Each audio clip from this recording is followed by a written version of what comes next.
Hi guys, good morning. आज फिर से आप लोगों के बीच के लेके आ गया हूँ नंबर सिस्टम का थ्योरी। जो एक क्लास हो गया था और ये सेकेंड क्लास है नंबर सिस्टम का। ठीक है, तो नंबर सिस्टम में पढ़ना कुछ नहीं था, वैसे ही बेसिक लेवल पढ़ना था। बेसिक लेवल तो अगले क्लास में बात कर दिया था कि बेसिक लेवल क्या होता है और बेसिक से ही हाई पे जाना था। तो बेसिक से हाई पे जाना था, तो आप जानते हैं कि बेसिक किसको कहते हैं और हाई किसको कहते हैं। तो चलिए, तो बेसिक से स्टार्ट किया था, तो वहाँ सम संख्या, विषम संख्या, परिमेय संख्या, ये सब तो हो गया था। आज कुछ उससे ही अगला टॉपिक पढ़ना है, वो टॉपिक है पूर्णांक संख्या। ठीक है, पूर्णांक संख्या कितने प्रकार के होते हैं, कैसे होता है, वो सब पढ़ना है। चलिए दोस्तों, स्टार्ट करते हैं। पूर्णांक संख्या किसे कहते हैं, उसके फिर अगले क्लास में पढ़ना है कि भिन्न संख्या किसे कहते हैं, ये सब पढ़ना था। ठीक है, तो अभी स्टार्ट करते हैं पूर्णांक संख्या। तो लिखेंगे पहले नंबर में, पूर्णांक संख्या किसे कहते हैं, इंटीजर नंबर। पूर्णांक संख्या, इसको इंग्लिश में बात करते हैं तो इंटीजर नंबर कहते हैं। इंटीजर नंबर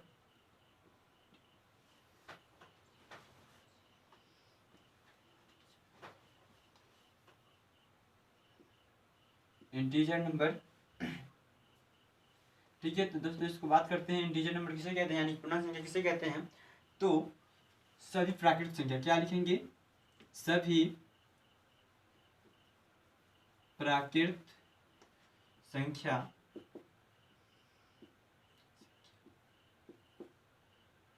सभी प्राकृत संख्याओं में शून्य, क्या लिखेंगे, शून्य अथवा शून्य या और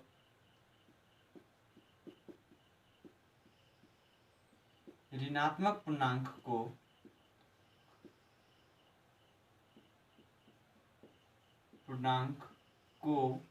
भी शामिल करने से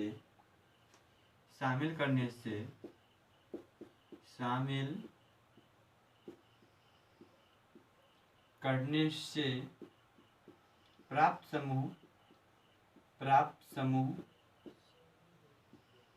समूह को क्या बोलते हैं, पूर्णांक संख्या कहते हैं। क्या कहते हैं, पूर्णांक संख्या कहते हैं।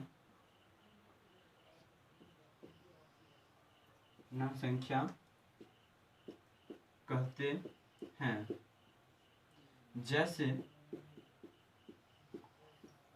डेट फॉर एग्जाम्पल लेते हैं -4,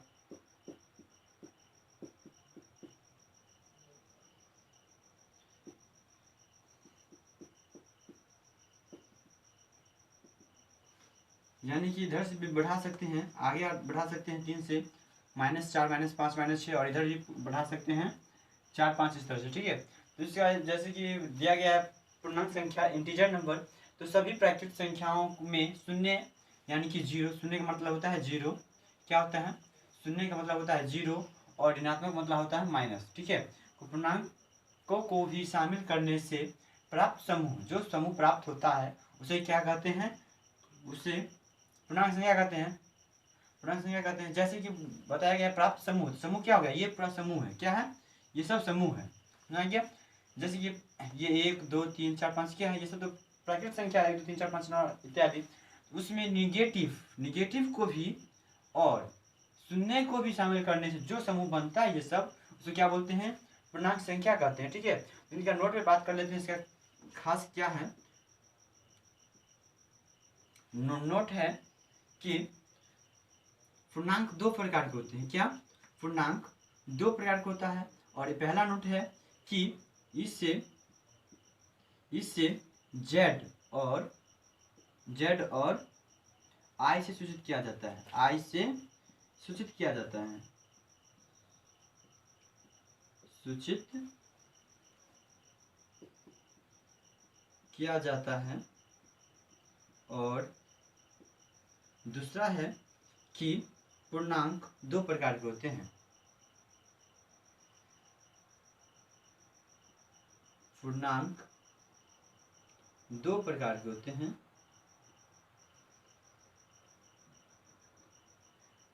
के होते हैं,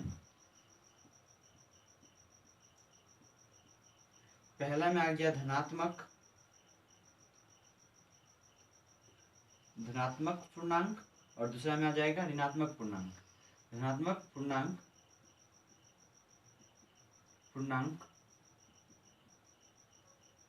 और दूसरा नंबर में आ जाएगा, दूसरा नंबर की बात करते हैं तो ऋणात्मक पूर्णांक। क्या आ जाएगा? ऋणात्मक पूर्णांक, ऋणात्मक पूर्णांक जिसको इस तरह से सूचित किया जाता है। पहला में है धनात्मक पूर्णांक और दूसरा में है ऋणात्मक पूर्णांक। यानी पूछा जाएगा कि दोस्त ऋणात्मक या धनात्मक किसे कहते हैं तो अलग बात है, लेकिन पूर्णांक कितने प्रकार का होता है तो उसको बता सकते हैं, 2 प्रकार का होता है और इसमें कन्फ्यूजन नहीं होना है। पूर्णांक पूछेगा 2 प्रकार का बताना है।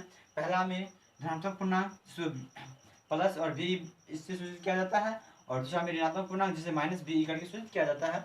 और बोलेगा कि परिमेय संख्या पूर्णांक संख्या को क्या चीज से निरूपित किया जाता है, निरूपित किससे किया जाता है, तो एक जेड से निरूपित किया जाता है और आई से निरूपित किया जाता है। ठीक है, पूछेगा पूर्णांक संख्या को या इंटीजर नंबर को क्या चीज से डिनोट करते हैं, पूर्णांक इंटीजर नंबर को क्या चीज से डिनोट करते हैं, तो क्या बोलेंगे, जेड से और आई से डिनोट करते हैं। ठीक है,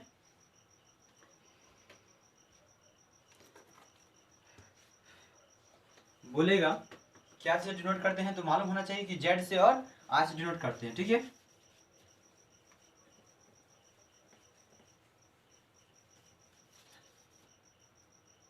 एक बात बोलना चाहेंगे आप लोगों के बीच कि अगर आप सभी हमारे चैनल पे नए हैं तो हमारे चैनल को सब्सक्राइब कीजिए, लाइक कीजिए, शेयर कीजिए, कमेंट कीजिए और कमेंट करके ये बताइए कि आपको ये समझ में आ गया या नहीं समझ में आया कमेंट कीजिए, फिर से भी उसका रिप्लाई दूंगा।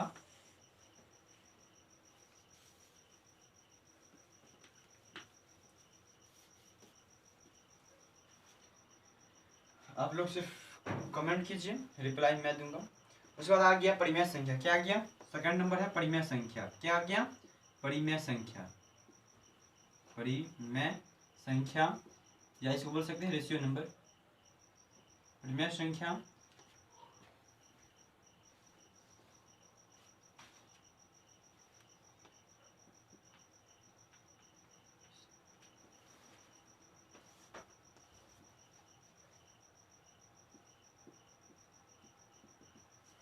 अब ये है परिमेय संख्या किसे कहते हैं, क्या होता है, तो इसको हम 2 नियमों से बताएंगे कि परिमेय संख्या को कैसे डिनोट करते हैं, कैसे परिभाषित करते हैं, डिफिनेशन कितने प्रकार का होता है, किस हिसाब से देंगे।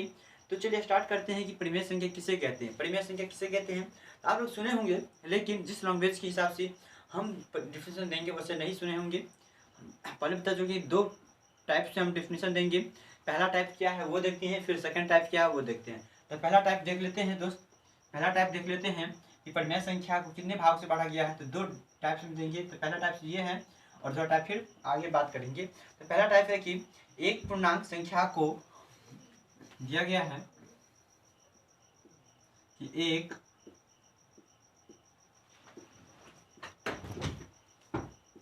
पूर्णांक संख्या को, एक पूर्णांक संख्या को किसी दूसरे पूर्णांक संख्या में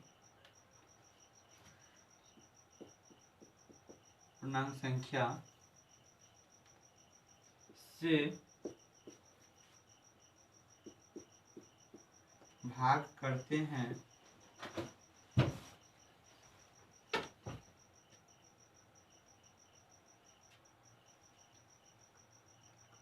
भाग करने से प्राप्त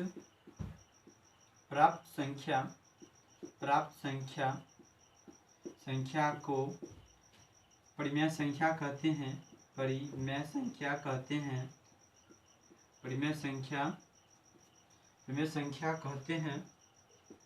कहते हैं जहाँ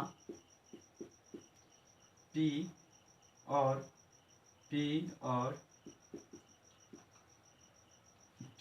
Q पूर्णांक हो, P और Q दोनों धनात्मक पूर्णांक हो, पूर्णांक हो तथा क्यू नॉट इक्वल जीरो हो। ठीक है, जैसे डेट फॉर एग्जाम्पल में ले लेते हैं, जैसे 4/3, 0/2, 0 etc यानी इत्यादि। तो चलिए दोस्तों यहाँ बात कर लेते हैं कि रेशनल यानी कि परिमेय संख्या किसे कहते हैं। तो दिया गया है कि एक पूर्णांक संख्या को किसी दूसरे पूर्णांक संख्या से भाग देने पर या भाग करने से प्राप्त संख्या क्या कहलाता है? प्राप्त संख्या को परिमेय संख्या कहते हैं, जहां p और q क्या है? दोनों धनात्मक पूर्णांक हो तथा q नॉट इक्वल 0। जैसे बता दिया गया है यहाँ पे एक परिमेय संख्या ये है, इसको हम सूचित कर सकते हैं p से और इसको सूचित कर सकते हैं q से। ठीक है, p में हम क्या कर रहे हैं? q से भाग दे रहे हैं, यही ना? क्या करते हैं? p में q से भाग दे रहे हैं। वही बोलता है कि एक संख्या को दूसरी संख्या से भाग करने से प्राप्त संख्या को क्या बोलते हैं? परिमेय संख्या कहते हैं। तो वही किए हैं, एक संख्या p है और दूसरा q है, तो p में q से भाग दे रहे हैं और जो भागफल आएगा उसे क्या कहते हैं? परिमेय संख्या कहते हैं। डेट फॉर एग्जाम्पल p बराबर ले लेते हैं 6 और q बराबर ले लेते हैं कितना? 3 ले लेते हैं। जिसमें भाग देना है ना, तो क्या करेंगे? इतना करते हैं, अब काट देंगे तो कितना हो जाएगा? 2 हो जाएगा। तो ऑलरेडी जैसे ही है और कुछ नहीं तो ऑलरेडी बट्टे में करके ये क्या हो गया? परिमेय संख्या हो गया। इस तरह से ही डेफिनेशन के द्वारा बताया गया है कि p/q में या एक संख्या से दूसरी संख्या में भाग करते हैं तो भाग कर दिए, जैसे 3/4 इतना। ठीक है, और बोलता है p और q कोई धनात्मक पूर्णांक हो। हम ऐसे नहीं ले सकते हैं, ऐसे लेकर ऐसे नहीं कर देना है, नहीं तो ये गलत हो जाएगा, ये परिमेय संख्या नहीं है। और बोलता है q 0 नहीं होना चाहिए, यानी कि नीचे में 0 नहीं होना चाहिए, ये गलती है। नीचे में 0 नहीं होना चाहिए, ऊपर में 0 चलेगा, ठीक है, लेकिन नीचे में 0 कभी नहीं चल सकता है। 0 नीचे में नहीं चलेगा, कभी नहीं। ठीक है, फिर ऊपर में 0 चल सकता है, 0 चल सकता है, समझ आ गया? ये चल सकता है। तो चलिए आप समझ गए होंगे कि परिमेय संख्या किसे कहते हैं। तो टाइप 1 था, टाइप समझ में आ गया। अब टाइप 2 किस प्रकार का हम डेफिनेशन देंगे वो देखिए, और वीडियो थोड़ा भी स्किप मत कीजिए और एंड तक देखते रहें कि ये वीडियो किस प्रकार से बन रहा है। ठीक है, और चाहेंगे, उम्मीद करेंगे आप लोग से कि आप लोग कॉपी और कलम खोले हुए हैं और जो भी लिखवाते हैं नोट करते जाते हैं। ठीक है, ये मेरा उम्मीद है कि आप लोग ऐसा करते हैं। नहीं करते हैं तो कीजिए, आपके लिए बेहद होगा कि आप नोट करते रहेंगे। चलिए दूसरे की बात कर लेते हैं। दूसरा टाइप क्या है वो भी आप बात कर लेते हैं।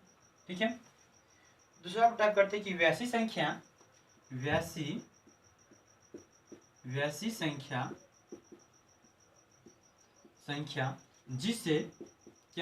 जिससे p/q के रूप में लिखा जा सके तथा p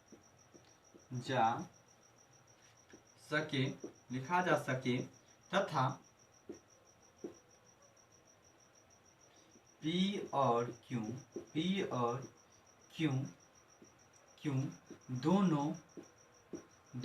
दोनों धनात्मक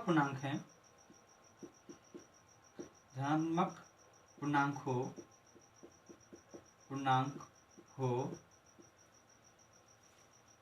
जहां q नॉट इक्वल 0 हो। ठीक है, देखिए थोड़ा सा डिफरेंस उसमें पहला और थोड़ा मैच करता है, लेकिन पूर्ण रूप से मैच नहीं करता है। क्यों नहीं मैच करता है? कि वहाँ लैंग्वेज थोड़ा लंबा था और यहाँ शॉर्ट करके दिया गया है। ठीक है, लेकिन जानने के लिए दोनों जरूरी था। पहले बता चुके थे ना कि लो से हाई पे जाना है, लो से लेकर लो से हाई पे जाना है। ठीक है, और अपनी सफलता को प्राप्त कर देना है।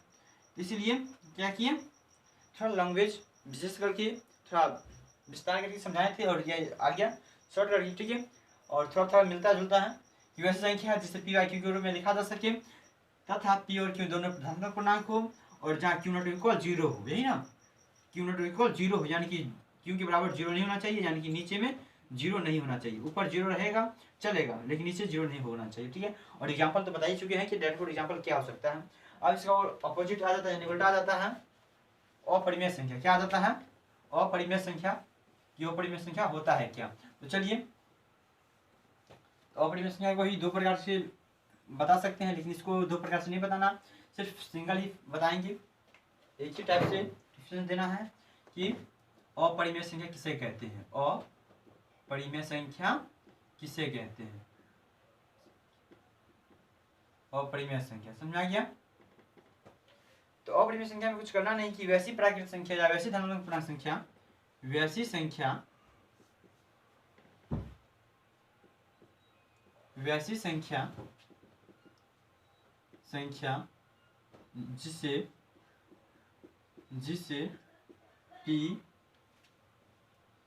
p बाय q के रूप में नहीं लिखा जा सके, नहीं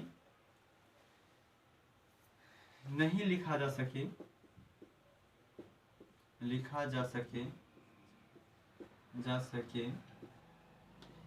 सके तथा q और p और q कोई धनात्मक पूर्णांक नहीं हो,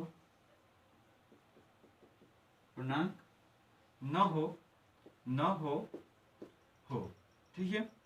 नहीं बात करना है कि और क्यों हो और क्यों बराबर 0 हो। ऑलरेडी क्यों बराबर 0, जैसे कि 4/0 अपरिमेय संख्या हो गया, यही ना अपरिमेय संख्या हो गया, इतना 0, ये सब क्या है? अपरिमेय संख्या है। समझ में गया ना? क्या होता है अपरिमेय संख्या? सिर्फ परिमेय का उल्टा है, इसका उदाहरण भी उल्टा हो जाएगा और इसका लैंग्वेज भी थोड़ा सा उल्टा हो जाएगा। क्या दिया गया? वैसी संख्या जिसे पी वाई के रूप में नहीं लिखा जा सके तथा क्यू और पी और क्यू कोई धनात्मक पूर्णांक हो और क्यू नॉट इक्वल 0 था, उसमें नॉट इक्वल था और इसमें इक्वल है, ठीक है, यानी बराबर है, उसमें बराबर नहीं था। चलिए फिर आगे बात कर लेते हैं कि परिमेय संख्या और परिमेय संख्या समझ में आ गया, और बात कर लेते हैं अब कि भिन्न संख्या किसे कहते हैं, भिन्न किसे कहते हैं, ठीक है। क्या पढ़ लेना है? भिन्न किसे कहते हैं। अब भिन्न पढ़ लेना है, लेकिन भिन्न से पहले एक और बात बताना है कि परिमेय संख्या को टाइप कितना है, परिमेय संख्या कितने प्रकार का होता है। परिमेय संख्या का प्रकार, क्या पढ़ना है? परिमेय संख्या का प्रकार कितने प्रकार का होता है। तो चलिए, इसको 4 टाइप्स होता है। कितने टाइप्स होते हैं? 4 टाइप होते हैं। कितने टाइप होते हैं? 4 टाइप होते हैं। इसमें परिमेय संख्या के 4 भाग में बांटा गया है। पहला है धनात्मक परिमेय संख्या। क्या है? धनात्मक परिमेय संख्या। दूसरा है ऋणात्मक परिमेय संख्या। ऋणात्मक परिमेय संख्या।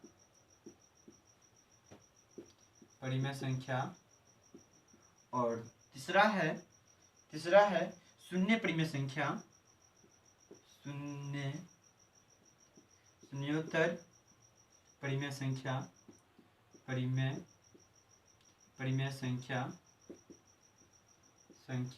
और चौथा है समतुल्य। क्या है?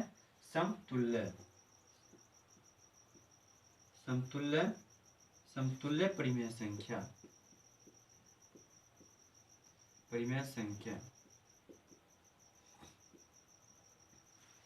मालूम हो गया कि परिमेय संख्या कितने टाइप्स होते हैं। परिमेय संख्या के कितने टाइप्स हैं? तो 4 टाइप है। कितना है? 4 टाइप है। पहला टाइप धनात्मक परिमेय संख्या, दूसरा टाइप ऋणात्मक परिमेय संख्या, तीसरा टाइप शून्योत्तर परिमेय संख्या और चौथा टाइप समतुल्य परिमेय संख्या। तो मालूम है कि धनात्मक परिमेय संख्या किसे कहते हैं? इसको हम प्लस VE से सूचित करते हैं और इसे माइनस VE से सूचित करते हैं, ठीक है, इस तरह से। और शून्योत्तर को शून्य से सूचित किया जाता है, समझ आ गया ना, और समतुल्य को बराबर से, समझ में आ गया, इस तरह से दर्शाया गया है। इसका ये तो सिंबल था। लेकिन धनात्मक परिमेय संख्या कहते हैं किसको, ऋणात्मक परिमेय संख्या किसको कहते हैं, शून्योत्तर किसे कहते हैं, समतुल्य किसे कहते हैं, ये सब लिखने की कोई जरूरत बात नहीं है। सिर्फ बोल देते हैं और आप लोग थोड़ा सुन लीजिए, और चाहे तो हम बोल रहे हैं तो आप लोग लिख सकते हैं। तो चलिए थोड़ा स्टार्ट कर देते हैं कि धनात्मक परिमेय संख्या का अर्थ क्या होता है। धनात्मक मतलब क्या होता है? धनात्मक मतलब होता है प्लस। क्या होता है? धनात्मक मतलब प्लस होता है। समझ में आ गया? धनात्मक मतलब प्लस होता है। तो प्लस का अर्थ क्या हुआ? यानी कि एब्जॉर्ब करना, जमा करना। तो जो संख्या धनात्मक रहती है, प्लस रहती है, पॉजिटिव रहती है, उसे धनात्मक परिमेय संख्या कहते हैं। जो नेगेटिव में रहता हो, माइनस में रहता है, उसे क्या कहते हैं? निगेटिव परिमेय संख्या। यानी कि ऋणात्मक परिमेय संख्या।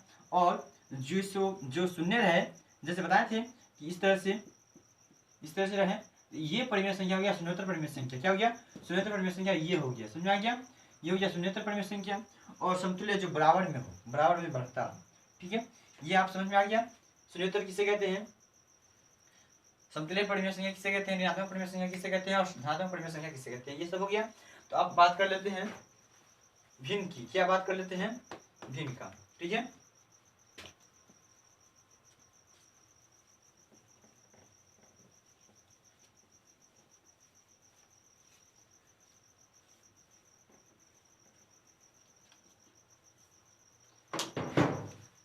बात कर लेते हैं भिन्न की कि भिन्न किसे कहते हैं।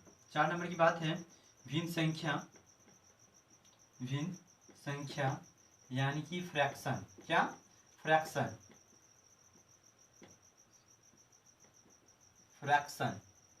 नंबर, फ्रैक्शन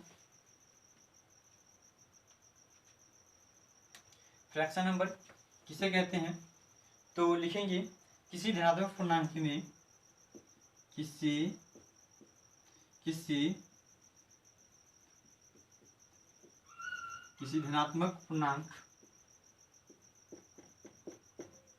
किसी धनात्मक पूर्णांक p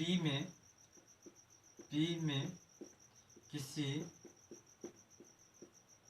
दूसरे धनात्मक पूर्णांक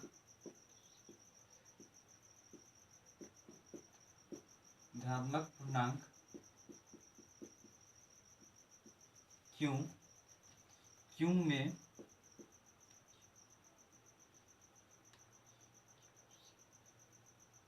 q से भाग देने पर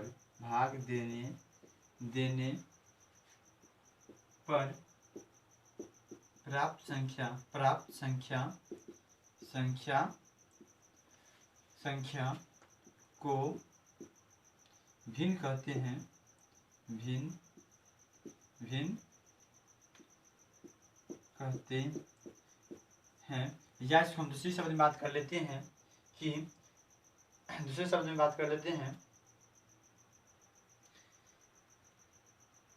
भिन्न बराबर हो जाएगा p बाई q। यही ना होगा? क्या बोलता है? p में, तो p में, q से, तो q से, भाग देने पर, तो भाग दे रहे हैं। यही ना? क्या बोलता है कि p में q से भाग देने पर जो संख्या प्राप्त होता है उसे ही हम भिन्न कहते हैं।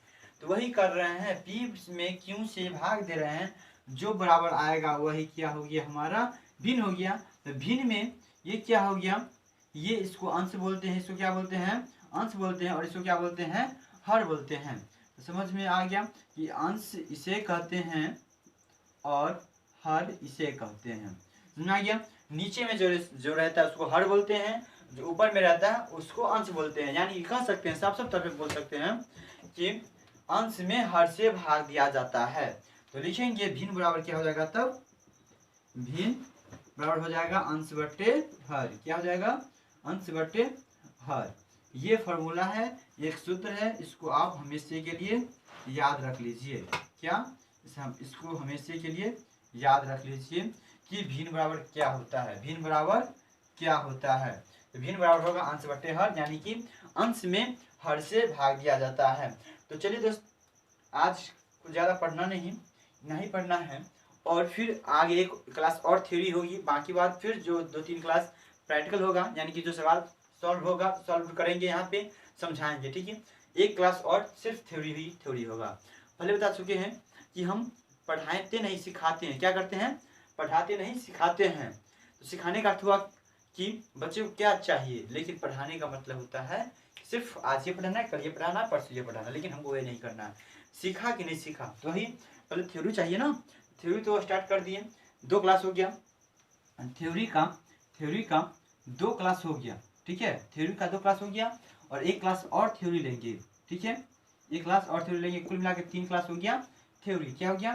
थ्योरी हो गया, ये थ्योरी हो गया। और प्रैक्टिकल में चाहिए, तो प्रैक्टिकल लगभग में वही कर लेंगे, 3 क्लास प्रैक्टिकल का भी लेंगे, 3 या ये करके 4 लेना है, समझ में आ गया। प्रैक्टिकल में वही लेना है, 3 लेना है या तो 4 होगा, इससे ज़्यादा नहीं हो सकता। और इसमें भी कम से कम 10 सवाल एक क्लास में रहेगा, 10 से 15, यानी कि लगभग में 40-45 या 40-50 के आसपास में प्रैक्टिकल होगी। इतना सवाल प्रैक्टिकल में बनाए जाएंगे, सॉल्व करेंगे इस पे।